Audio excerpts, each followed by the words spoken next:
Okay, here we go. Making sure all players are ready.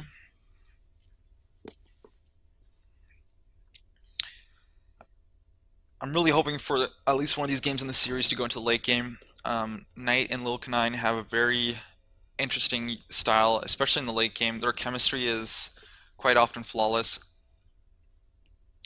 but Kyo and Mysticism have shown then again that they can be very creative, especially against strong Terran Zerg teams. So looking forward to a good series. And game is starting. Here we go. It's going to be on Crystal Pools. We've seen this map earlier today in the tournament. It's the first map of choice for the round of 16. And this map can be quite tricky. It's really going to, I think the Terran is going to dictate a lot in terms of how it's going to be playing out. And let's go ahead and introduce the teams. The bottom left, we have Knight in the teal Zerg and green Terran Lillekanin for Team LRKT. In the top right, we have Kyo, the orange Protoss, and his ally Mysticism, the blue Zerg. So the reason I think that Terran is going to be the one to dictate here is that depending on if he decides to go for like a muta feed, as opposed to just going straight up mech, both are highly viable, and it's going to really dictate the way the Protoss Zerg team is going to respond to this. We're going to probably see a little bit of a skirmish early on, some one-base pressure maybe from the Protoss, and then hopefully things will stabilize and go into the mid-game. Mech is really great because you have a bunch of bases here in the back, and you can planetary fortress this gold and just stabilize, but at the same time, going for something like Bile, more mobile, and doing drop heavy plays here on these ramps and like back and forth from the main and the gold are excellent choices, and then just feeding all the gas to your Zerg ally for muta. We're also seeing a very early scout here from Kyo. It was a little bit before the pylon here, so I'm not exactly sure if he's going to try to do something like cheesy, like maybe a cannon rush, or if he's just trying to get some early scouting information before full wall goes down, or before the hatchery 15 hatch goes down, which is exactly what Knight is going to be doing here. And we're seeing very standard here from Lillekanin, going for a 12-12 gas. And 2v2, that's sort of the build of choice, I guess, for the Terrans. You can go like Reaper, you can go some Hellion, you can do a 1-1-1 play, you can transition to mech, Hellbat drops, mine drops, just all sorts of different openers that you can do by going that 12-12. Some players like to go for an 11-11, cut one worker, get second supply a little bit more delayed, try to crunch out those command centers a little bit earlier. Lillekanin generally is a very greedy player. He tries to cut edges as much as possible, but at the same time, he knows that he's playing against a Protoss Zerg team. And the Protoss here, going for a little bit delayed second gas here, but he is opting for very fast 2 gas overall. And I'm thinking this is going to be for a little bit of a tech pressure. Terrans are very susceptible to early Oracle plays, but a lot of different things can work out here, so we're going to have to see what this Protoss is up to. Very standard here for the blue Zerg, also going 15 hatch. Both Zergs need to go 15 hatch. It's unlike it's like Protoss Zerg, just going for an early pool before hatch isn't really optimal choice in this kind of matchup, as opposed to the Protoss Zerg mirror matchup. Mainly because you have like a Reaper, and Reaper is just so strong against early pressure lanes, which means that the blue Zerg is going to go 15 hatch, and knowing that teal is probably also going to go 15 hatch. That's why we're seeing just very standard, also very standard fast command center here from Lillekanin. You get that one Reaper. Like I said, you cut the second supply, and then you get the very fast command center here. And he's probably going to transition right after this into a factory, and we can already see the reactor going down here. He might make a few Marines here, or he might additionally make a few more Reapers. I've seen him do both. 2 Marines here going down. It's probably the more safer choice. Generally, 3 Reapers aren't really worth it. If you want to just go Reaper heavy play, then you want to make a second Rax earlier and delay this command center. Okay, so we're seeing here the Stargate go down here for orange Protoss, which is not surprising, and I'm pretty sure that the bottom team knows that there is this possibility. So they're scouting, the Reaper saw these 2 gases. They know that something like this might be the case. The 2 Marines are here pushing away this Overlord, and the 2 Marines might actually start moving around to try to find where the proxy is, or just defend here this early ramp here. At the same time, we might see some mines come out here before the Hellions if he's a little bit scared. He can cut a little bit of a corner here and get another. No, he is getting the Hellions. Okay, so I thought he might just pump out a few more Marines, but 4 Marines is going to be a little dicey here to defend this one Oracle. Maybe with the Queen support here, but he must know that it's coming because he saw the 2 gas, and now the Overlord's scouting again here, so they know this Oracle is probably coming. And the Oracle is on its way here, but we're not seeing any defense here from Lillekanin, so maybe he is caught with his pants down. And this is going to be very unfortunate. He's getting 3 SCVs here getting picked off, and a lot of Lings streaming down here as well. So he is doing the right thing in defending here with these Hellions and the bunker, but there's really no response here just yet from the for the Oracle. And 2 mines here coming out a little bit too late. I would have liked to see the 2 mines come out a little bit earlier, and then the Hellions here. Like I said earlier, Lillekanin does like to cut corners sometimes, and it might prove detrimental here. So the Banelings got focused here when they were marching up the ramp, and none of the Banelings actually really got any shots off. So this attack is going to be avoided pretty easily here. At the same time, though, the Oracle is still doing work here in the back, and the eBay is trying to come down here. The mine does clean that up, but he did lose a lot of Harvesters. So although he did get that early command center going, the eco lead isn't going to be as big as you'd think. So both teams seem to have sort of stabilized, and it's going to boil down to the Protoss to see if he can get his base rolling or not. Overlord here from Knight in prime position to scout whenever this Nexus is coming down, just so that they know in terms of the timing and whether or not there's a transition out of this or if there's going to be more pressure. He did proxy one of the gateways here, so he can still and that's actually 4 gates, so he might have been thinking of doing like a Stalker follow-up here with the Lings, but I think because the Lings and the Banelings got cleaned up pretty easily, they're just trying to zone out the bottom players from getting an easily accessible third. And a lot of Banes here from the Teal Zerg. Both anti-Ling support, he really can't do anything here. They're just there to scare off any possible Lings. He does have a lot of Lings here in the back, but decides to play a little bit more safe, a little bit more defensive. Both teams are just content here with macroing. Very low Harvester count here for the main, and the natural here of Terran. That Oracle really did a lot of damage. He is putting down his extra infrastructure, and he's trying to ramp up into the 3 barracks, and we're probably going to see in like 30 seconds or so the Stargate go down, Starport go down as well, and just going into bio. So I'm expecting here the bio plus Muta feed option here for the bottom team here, and we're also seeing the Spire go down as well. So that is going to be the case, which is also why he really wants this 3rd base, not so much for the minerals, but to get that additional 5th and 6th gas. Now a little bit of pressure going out here.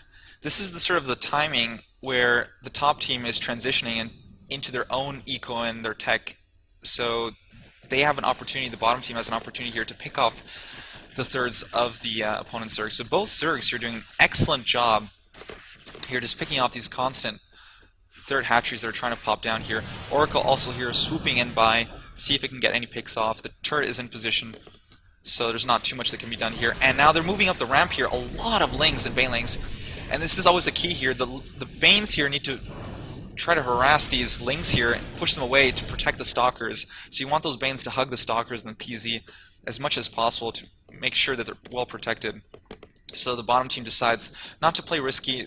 They're just scaring the top team to make additional units, not to drone up, so that their mutas are going to be just that much more effective here. The Oracle trying to get this reactor for the swap.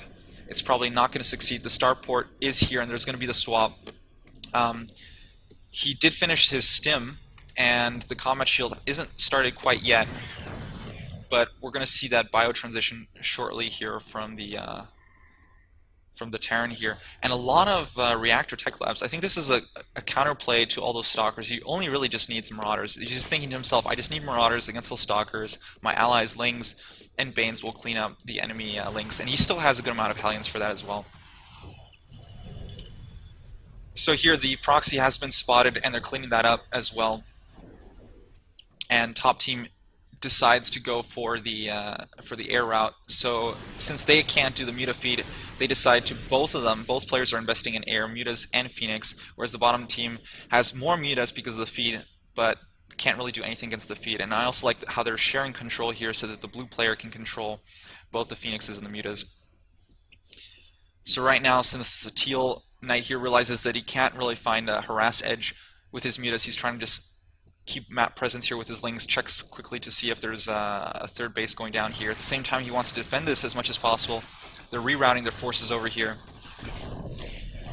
Both teams just really trying to stall each other's Zerg's dominance. They want to stall the Zerg bases to make sure that they keep the gas intake minimal as possible to keep their, the muta battles pretty stable.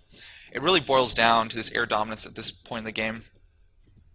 And we look at this here. So blue is getting this secret hatchery in the base. He's realized, okay, I cannot get this base. I'm constantly getting denied. I'm just gonna try to ninja a base over here. And this could pay off because remember, he doesn't need to really get a lot of drones there. He just starts 6 drones, starts mining the gas, and then that's all he really wants. And then if it gets picked off, as long as it brought in, I don't know, like 300, 400 gas, those extra mutas can really pay off. So even here, Knight already has the geysers down, but the hatchery had to be cancelled, unfortunately. There's too many air units here for him. He has a lot more lings than the blue Zerg, so he still wants to be very aggressive. He decides to get his ninja expansion here at the gold. Both Zergs are just craving that third as much as possible here. A lot of back and forth, a lot of harassment here. This hatchery is going to survive here, but it's going to get damaged heavily. And the Phoenix and Muta army here from the top team is starting to look pretty scary here. That's why Knight had to put in a few more corruptors here. Generally, you want as many mutas as possible to pick off infrastructure and to harass, but in terms of air battle, the corruptors are a little bit more tanking, can help a lot more. He's a little bit undecisive here. He doesn't know if he should do that surround on those stalkers. The Mothership Core did have full energy, so there could have been some time warps if needed. So he opts to not sack those lings, especially since he doesn't know where the Banes are, and they do have now the hooks, so they can start rolling around. So this is exactly what I was hoping for in this kind of match, because on this kind of map, every now and then there are some upsets, and some team manages to get an early game victory by doing like a build order play. But it looks like both teams have stabilized and are progressing into the mid-game, and we're going to see now shortly what the responses is to each other's tech choices here. The Hellions are still alive, and a lot of medivacs here. He might do a lift here. No, he is turning them into Hellbats, and they're just going to do a push here. That Hellbat and Biocomp is going to be devastating against all the Banelings, but as long as the Banelings protect the Stalkers, Banelings get a lot of hits on the bio, but the Lings are still all alive, and no more Banelings for the top Zerg. So Knight is going to be able to get a perfect surround on all these Stalkers, and although they have this entire scary air army, it's being shooed away by all these Corruptors here, and air army can come in here and can't really do a lot of damage against bio plus Ling force. So they opt to do a little bit of run by. They want to divert the attention back into the defense of the bottom team's base. Top teams feels confident now to push up here. Corruptors are tanking the air projectiles here while the bio starts working on these forges. And the Lings here are doing the little run by, getting a few workers here, but there's still some Lings from the bottom Zerg, so he's going to be able to clean that up. And top team seems to be struggling here, but Lillekanin might have overstimmed a little bit too much his bio forces, and now the Phoenixes are starting to pick up those Marines, and that's going to be able to be cleaned up well enough. And Knight decides to just keep the pressure going, keep the momentum flowing by making another round of Zerglings, and they still don't know about this base, but at the same time, this base is not really mining gas. He's been too busy here defending, and he initially really wanted to focus on this gold here, so maybe he might send some drones once he gets his map presence back into shape.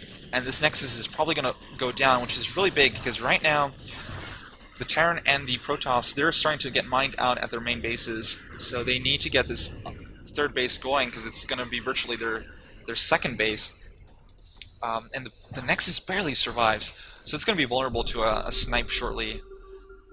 But it looks like just for the moment being, the top team manages to secure themselves and stabilize a little bit. So they're going to fly down in here now with their air army and see if they can pick off some overlords, do some more harass, more damage.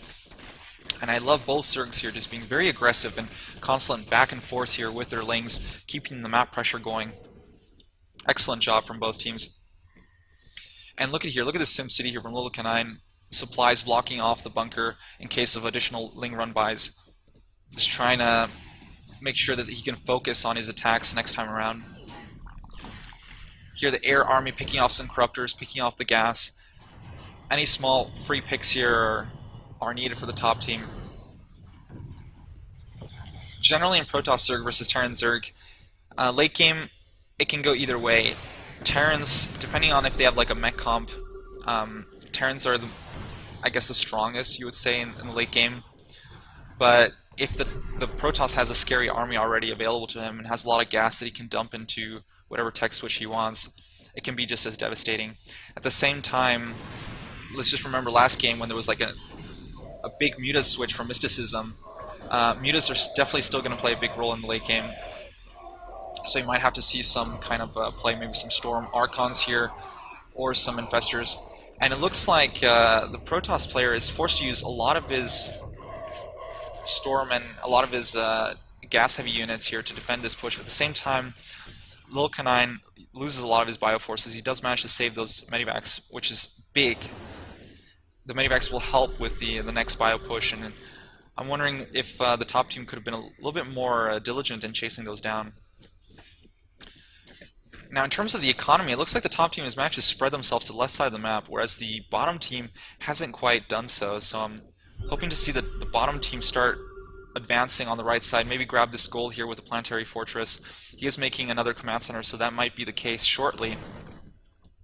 And we see 2 Thors here, with these Marines, just to shoo away the Mutas and Phoenixes, because they're being excessively annoying. We don't want our Zerg to worry too much about his own base. We want him to be aggressive at the top here. A lot of static defense here for the top bases, because those have been scouted now. It's hard to say now how each team should progress.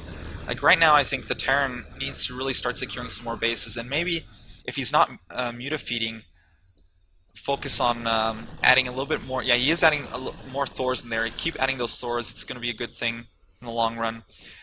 He can't really do too many drops here as he would like because of the Phoenixes and the Muta harass. But as long as he knows where they are, maybe he could do a few drops here on the left side. One of the command centers is coming down here.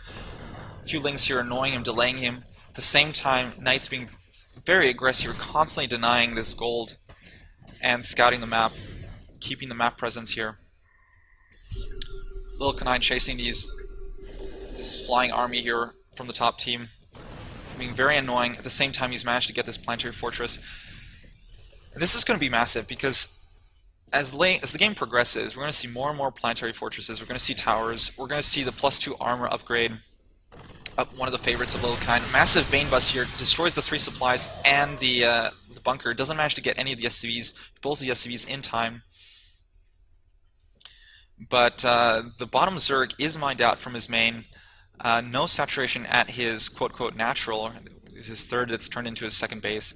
So very low saturation for the bottom Zerg. Whereas the top Zerg is in a very good position. So in terms of the air superiority, the bottom Zerg is going to have to start losing steam. I think he was getting fed some gas, and now that the feeding has stopped and the Terran is sort of taken over, the top team can really start wreaking havoc onto the bottom Zerg spaces. So Lillekanin decides not to defend, not to stop playing the chase game here, and just waltzing onto the top side. He wants to get as many bases as possible while not sacking the army. There's some decent amount here of charge lots and storm and a good amount of Archons. But if he gets enough spreads here, and with those Thors soaking up most of the damage, it's a very scary army here from the Terran. And a lot of turrets here, but they're getting picked off. The +2 armor upgrade was not quite finished yet for Lillekanin here, and so that is getting cleaned up, and that's really unfortunate because he really needs that economy here, and a great engagement, great surround, great concave, not getting hit by too many storms here, not losing a lot of the bioforce, and still managing to clean up one of the bases and force the blue Zerg to evacuate all the drones from this base over here. And this planetary fortress is going to go down, so it's going to be very scary here. This Air Force here, he's not sure if he should go home or if he should keep on picking off the force. He's checking here to see if this is being rebuilt. It's going to be a pseudo base race here. I'm sort of worried for the bottom team because the top team, they still have bases mining, they still have economy, they can get reinforcements to clean this up. And the bottom team doesn't really have any more mining bases after this one here gets mined out. So this air flock is just going to come in here. At the same time, Protoss lost most of his units. A lot of the Medivacs are still alive, and Lings and Reinforcement Bio is starting to stream over here. So it looks like top team is going to lose their last mining base. It's really going to boil down to the last straw here. Protoss forced to evacuate all his probe line here. The Nexus does fall down. He's starting to gather his reinforcements here at the ramp. What I'm probably going to see here is you're going to see this air army here is trying to pick off these straddlers, the last reinforcements here from the bottom team, and then they're going to reunite with the Protoss at the top. The Skull is being harassed as well, picked off. It's going to really boil down to this last one big engagement here. Both teams have almost no mining bases going on for them right now. And it looks like the Terran here is indecisive. He knows, he scans, he knows he sees some burrowed banelings here, he knows he can't come up here. He's worried about the air army here in the back. They really want to pincer this here with a good fungal. 2 fungals here miss, dodges them. The infestors have been revealed now. So the air army is swooping back down here, and they see it with the Zanaga tower. So bottom team knows that the air army is going down here to kill this base, so they're might just want to go up here. Not too many High Templars with Storm here, and with these fungals, it might pick off a lot of the Zealots, not a lot of Stalkers here as well, and the Immortals aren't going to do too well unless he focuses on the Thors. The Charge Lots go in, they get fungled, and they're not doing too much damage here. And we see some Infested Terran here taking some damage, and another scan going down. They're slowly inching up this ramp here, and this air army is indecisive. He doesn't know if he should stay here, pick off more reinforcements, or come and defend. I mean, this is a long distance here to fly back here, and a lot of the infrastructure and the army might be gone by the time the air army comes down here, so he's just picking off what he can. More drones here, and static defense are starting to pick off. A great Storm here on that bio. They need to survive as long as possible, just pick off as much as possible here at the bottom. He is going to get this Spire. It's not a big loss right now because the Zerg at the bottom doesn't have any gas to make any mutas. And probes here from the natural being evacuated. Both teams really are not mining. It really boils down to these units here. Let's take a quick look here at the armies. It's pretty even here, although the Terran here is generally, with a lot of these Medivacs here healing, he can engage and then back off and re-engage. So it's really hard to say here who's going to win. It's going to come down to these mutas engaging. This is a lot of mutas. If he gets a good spread here on these Thors, it's going to win. And there's not a lot of energy left on these infestors. Protoss is waiting for the mutas to loop around here to engage. He's going to group up here, and then they're just going to go frontal face. You know, they're probably on Skype or something, on voice IP, talking, communicating, trying to figure out when is the right opportunity. Protoss cannot back off any further. They have to engage now. Zerg's spreading his mutas here.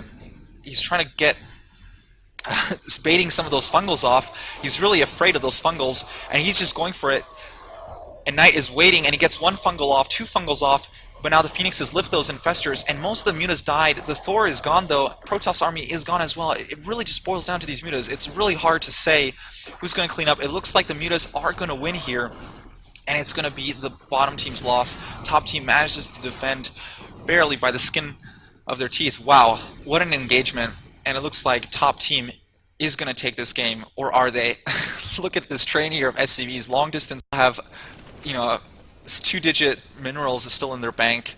A few, 5, 6 Marines here and there. Long distance mining and 3 infestors. They're thinking to themselves, well, okay, we have no army, but top team only has like a handful of 10 or so mutas. Maybe we can barely survive this next engage if we manage to get a little bit more mining going on. Because remember, they have to come back to the bottom team, and then they're going to be in short distance of the Terran's reinforcements.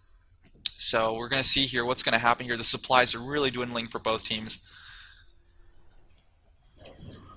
What a game, guys. We have these Broden infestors coming over here.